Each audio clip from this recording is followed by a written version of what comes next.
Now that Cobra Kai is now over, it's time to rank all 6 seasons that the show has to offer one last time. So let's get into it.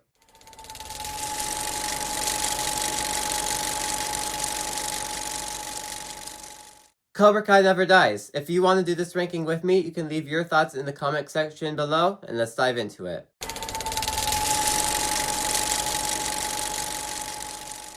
Now the thing with Cobra Kai Season 6 is that the high moments of the season are high. It delivers a fantastic finale and ends off the show in a satisfying way where you're happy on where the show has ended and where the characters ended off. But if you look past all the highs that the season has, the writing in the show is what really holds it back for me. It feels like that the creators and writers of the show had no idea what to do with this final season. They had an idea on how they wanted to wrap up the show, but they didn't have an idea on how to get there. Which is why in this season, we're just getting a bunch of random stuff. Like in the first 5 episodes, these characters face problems that a reality show would come across. Like Johnny trying to find a house, Johnny at a girl's sleepover, trying to get into college. Like these type of storylines isn't what Cobra Kai was made off of. These type of storylines just feel like a reality show. And even for the final season of Cobra Kai, we don't really focus on every single character. Hawk and Dimitri don't really get a lot of moments to stand out. Kenny doesn't even say a line in part 3. And for the final season, I feel like we need to focus on every single character, not just the main ones. We need to end everyone off. And this season, we were undoing character arcs. Johnny and Daniel are back fighting again. Tori is back in Cobra Kai. It's because the writers had nothing to do. Character arcs are wrapped up. So what do? They undo character arcs. So most of the season just feels like we've done this before. Why are we doing this again?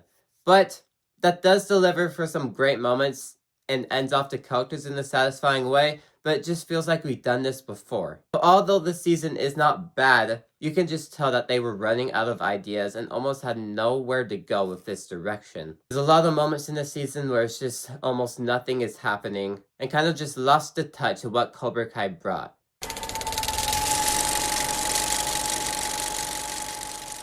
Now for me, Cobra Kai Season 5 is the real ending to Cobra Kai. Cobra Kai is literally taken down.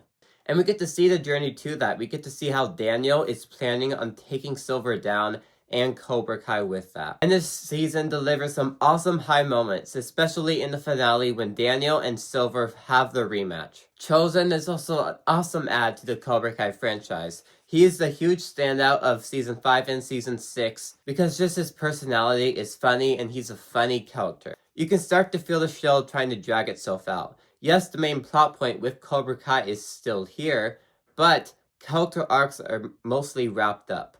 Besides like Miguel, Johnny, Daniel, and a few people like that, every other character arc is wrapped up. We have Robbie's wrapped up, Hawk's wrapped up, Dimitri's is kind of even wrapped up. So you have characters like Hawk and Dimitri not really being a focus of the season, and more of just like a friend to Miguel when he goes through his journey. Again, there's a lot of great moments in this season, and it doesn't have as many problems as Season 6 does, but it still delivers a great season of Cobra Kai. To me, is the real ending to the show. Although Season 6 isn't bad, Season 5 just felt like the real end.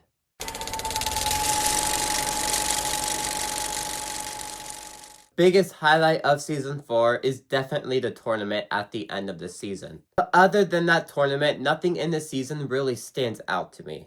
Yes, I do like the season a lot more than I like Season 5 and Season 6, but besides the tournament and Johnny and Daniel deciding to work together, there's nothing really in this season that really stands out to me. What the show is good at is making you love a character, but then also making you hate them at some point in time in the show. Because the first 2 seasons, you're starting to connect with Robbie, but then now he's in Cobra Kai. And then Hawk was in Cobra Kai at the start, and now he's in Miyagi-Do and having a redemption arc. We also get the introduction of Silver, and we get to see how he's able to plan out stuff and becomes the villain that he is. We also get to see some character arcs wrap up, such as Robbie's, Hawk's, Johnny and Daniel's learning to work together. Although it's not their main arc, it was still the arc of the season. Cobra Kai is at the highest tier of all the stakes and tension that was set up and paid off in this tournament. This is the highest point of the season for me, and basically the whole show. I don't really have a problem, but besides the tournament and a few character arcs, nothing in here really stands out to me as much as the other seasons on this list.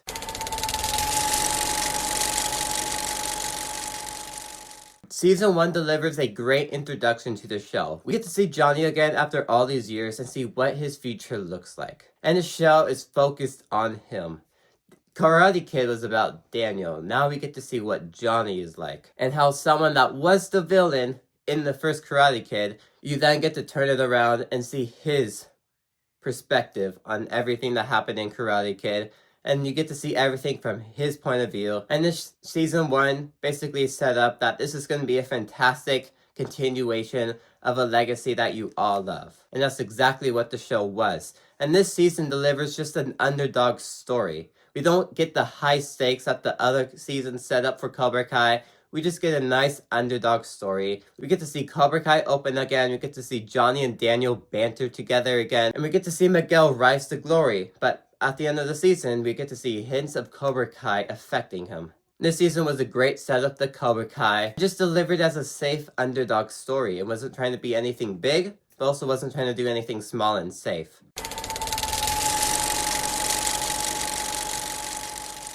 Now, Cobra Kai Season 3 would be my favorite season of the show, but there's one thing major holding it back. For me, I feel like the season doesn't really fully kick into gear till episode 5. Everything before episode 5 isn't bad, but doesn't have the same quality as the last 5 episodes do. The show really kicks into gear those last 5 episodes. But what would make this my favorite season of the show is that we have some great and awesome character moments. We could see Miguel learn how to walk again, and Johnny just being that father figure that Miguel needed. We get to see other characters deal with the consequences of the finale in Season 2, such as Sam, Robbie, Hawk. And then we also get to see just the classic Cobra Kai versus Miyagi-Do. We get to see how Miyagi-Do and Cobra Kai just basically banter back and forth, even if it's at school or a mall. And speaking of mall, anyone in Cobra Kai during this season is unlikable. We still see them as the villain. And we just see some of these characters as bullies throughout the season, which is good because we get a redemption arc for Hawk in like Season 4. But he did still break Dimitri's arm in this. But the highlight of the season is definitely the character development. And we get some great and awesome moments out of that. But this does kind of feel like setup for Season 4. Since the beginning of the season is kind of slow, and it starts to really kick in at the end. And then by the end of the show, they tease Season 4. But a lot of the character development in here is the huge standout of the season. And it would be my favorite season.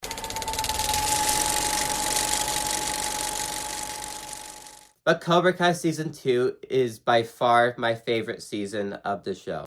We're continuing the stories that were set up in Season 1 and continuing to flesh out these character arcs. We get to see the rise of Cobra Kai, and we get to see why Cobra Kai was seen as the bullies back during Daniel's time.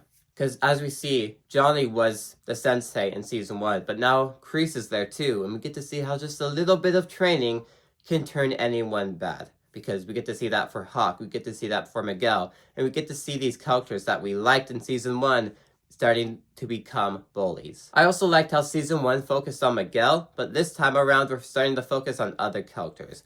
We're starting to put more focus in Robbie, Daniel, Sam, and just all these other characters and fleshing them all out.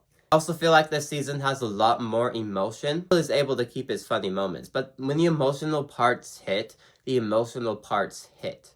Just because it did a good job at fleshing out all these characters, that when payoff happens. And that finale is one of the best fights in all of Cobra Kai. It was able to pay off everything, pay off certain character arcs like Hawk being pushed into the trophy case by Dimitri. It just has a bunch of great moments and ends off in just such a high note for the season and setting it all up for Season 3. Everything in this season highlights to me what I like most about Cobra Kai. It was before the stakes were huge, but also when the story was not too small, but also not too big. And was definitely the highlight of this entire run for me.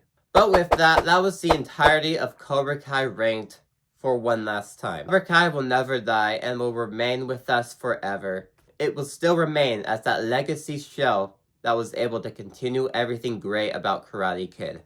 But anyways, if you like this video, maybe these videos on the side interest you too, like, subscribe, and see you guys next time. Goodbye.